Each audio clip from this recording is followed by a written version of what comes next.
ಹರೇ ಕೃಷ್ಣ. ಜ್ವರ ಬಂದು ನಾಲ್ಗೆ ಕೆಟ್ಟಾಗ ಖಾರವಾಗಿ ರುಚಿಯಾಗಿ ಏನಾದರೂ ತಿನ್ಬೇಕಂದ್ರೆ ಈ ರೆಸಿಪಿ ನಿಮ್ಗೋಸ್ಕರ. ಸಾಧ್ಯವಾದ್ರೆ ನೀವೇ ಮನೇಲಿ ಟ್ರೈ ಮಾಡಿ. ಯಾರಿಗ್ ಮಾಡ್ಕೊಳಕ್ಕಾಗಲ್ವೋ ಬಯೋದಲ್ಲಿ ಲಿಂಕ್ ಇದೆ, ವೆಬ್ಸೈಟ್ ಅಲ್ಲಿ ಈಸಿಯಾಗಿ ಆರ್ಡರ್ ಮಾಡ್ಬೋದು. ಇನ್ನು ಹೊಸಪೇಟೆಲ್ ಇರೋರಾದ್ರೆ ಡೈರೆಕ್ಟ್ ಆಗಿ ನಮ್ಮ ಯೂನಿಟ್ಗೆ ವಿಸಿಟ್ ಮಾಡಿ ರುಚಿ ನೋಡಿ ನಿಮ್ಗೆ ಯಾವ ಪ್ರಾಡಕ್ಟ್ ಇಷ್ಟ ಆಗುತ್ತೋ ಆ ಪ್ರಾಡಕ್ಟ್ ನ ಬೈ ಮಾಡಿ. ಮೊದಲಿಗೆ ಹೆಚ್ಚಿಟ್ಕೊಂಡಿರೋ ಹಸಿ ಮೆಣಸಿನ್ಕಾಯಿನ ಚೆನ್ನಾಗಿ ಹುರ್ಕೊಂಡು ಬೆಳ್ಳುಳ್ಳಿ ಅರಿಶಿನ ಹಾಕಿ ಹಸಿ ವಾಸನೆ ಹೋಗೋವರೆಗೂ ಚೆನ್ನಾಗಿ ಹುರಿಬೇಕು.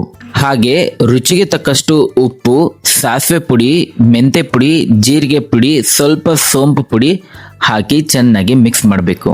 ತಣ್ಣಗಾದ್ಮೇಲೆ ನಿಂಬೆ ರಸ ಹಾಕಿ ಒಗ್ಗರಣೆಗೆ ಎಣ್ಣೆ ಬಿಸಿ ಆದ್ಮೇಲೆ ಇಂಗು, ಬೆಳ್ಳುಳ್ಳಿ ಹಾಕಿ ಒಗ್ಗರಣೆ ಕೊಟ್ರೆ ಗ್ರೀನ್ ಚಿಲ್ಲಿ ಪಿಕಲ್ ರೆಡಿ.